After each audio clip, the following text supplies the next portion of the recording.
the richest city in the world, the strongest empire, the fastest growing economy, and at the same time, a city that can no longer cope.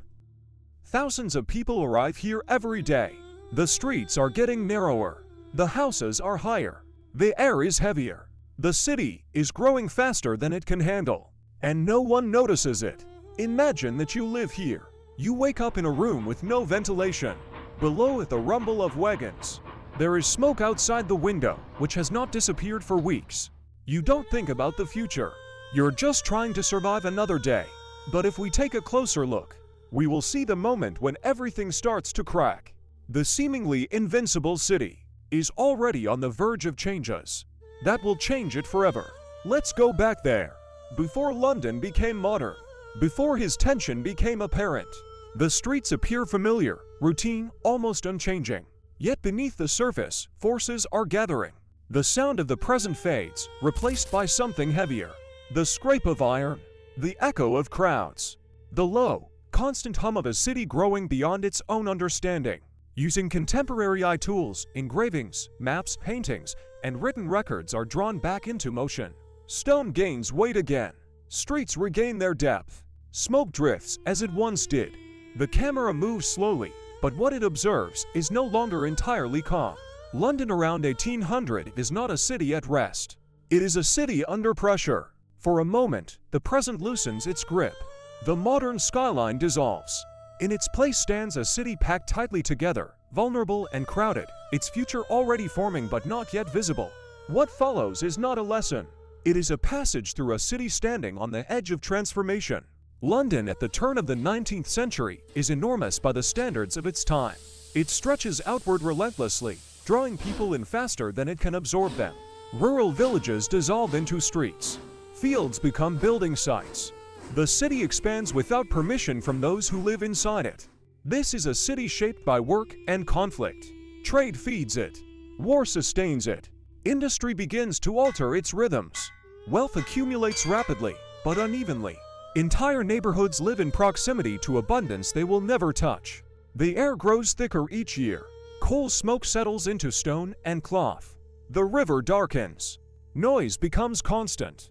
These changes do not arrive dramatically. They accumulate, quietly reshaping daily life. London feels permanent to those inside it, yet signs of strain appear everywhere. Buildings crowd together. Streets narrow under increased traffic. Tensions surface and recede. The city does not collapse. It tightens. The river reveals the scale of what London has become. Thames River. Boats crowd the waterway from bank to bank. Cargo moves without pause. Timber, coal, grain, weapons, cloth. The river carries the material weight of empire and war. The water no longer reflects open sky alone, but smoke and industry. Men work at its edges with urgency.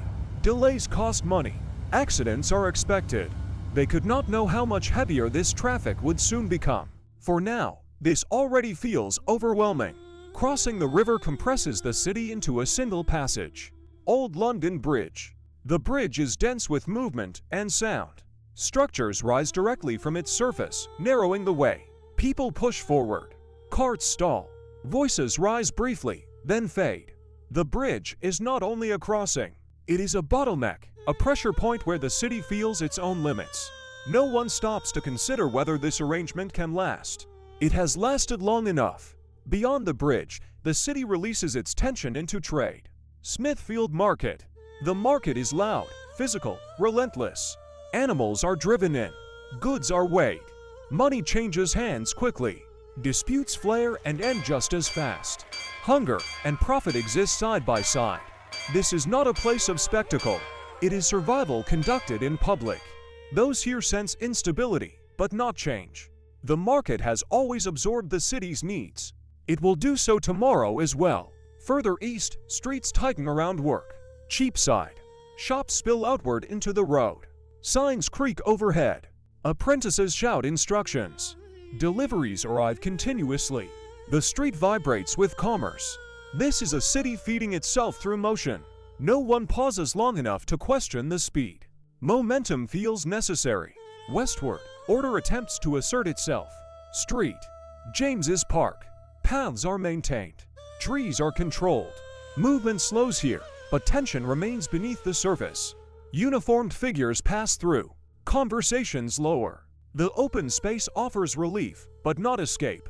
Beyond the park, the city waits. Stone rises above the movement of streets. Westminster Abbey. The Abbey stands unchanged as everything around it shifts. Its presence feels stabilizing, almost defiant. Crowds move past without ceremony. The building does not intervene. It watches. Those who pass beneath its shadow assume it will always remain. They do not imagine how much around it will soon transform. A newer crossing offers a different perspective. Westminster Bridge. Here the city opens outward. The river stretches wide. Smoke drifts slowly across the water. This bridge feels modern, efficient, necessary. Yet even this improvement strains underuse. The volume of movement suggests that London is already outrunning its own solutions. In quieter districts, industry moves indoors. Tall fields. Rooms vibrate with mechanical rhythm. Looms work without pause. Light filters in unevenly. Labor is constant, repetitive, consuming. Families adjust their lives around production. They could not know how deeply this work would reshape the city's future. To them, it is simply endurance. Daily routines continue under mounting pressure. Crowded homes contain multiple lives stacked vertically. Privacy thins. Illness spreads easily. Workdays lengthen. Children contribute early. Movement never truly stops. Carts jam narrow streets. Horses strain. People wait. Tempers flare briefly, then subside. The city absorbs friction as it absorbs people. Adaptation replaces reflection. As night falls, lamps reveal uneven streets and restless districts. Taverns fill. Conversations turn to war, prices, shortages. Fear exists, but it is unspoken. The city feels too large to fail. They could not know how close they stood to transformation. Nothing suggested collapse, but nothing suggested stability either. New machines appear. New buildings rise faster than old ones can settle. Patterns of life stretch thinner each year. What feels permanent is already shifting. What feels sufficient is already strained. Yet from inside the moment, it all appears survivable. Gradually, outlines realign with the present. Some streets remain. Others vanish beneath wider roads and newer structures. The river continues its path, carrying different cargo now, but following the same course. What once felt overwhelming now appears distant. Yet its foundations remain beneath modern movement. London around 1800 does not see itself as dramatic. It experiences only necessity.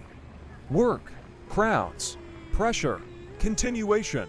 Yet from a distance, the tension becomes visible. A city expanding faster than its understanding. A city carrying the weight of change without naming it. Through Reconstruction, this moment briefly returns. Not as nostalgia, but as presence. The city stands again, crowded and restless, still moving forward, unaware of what it is becoming.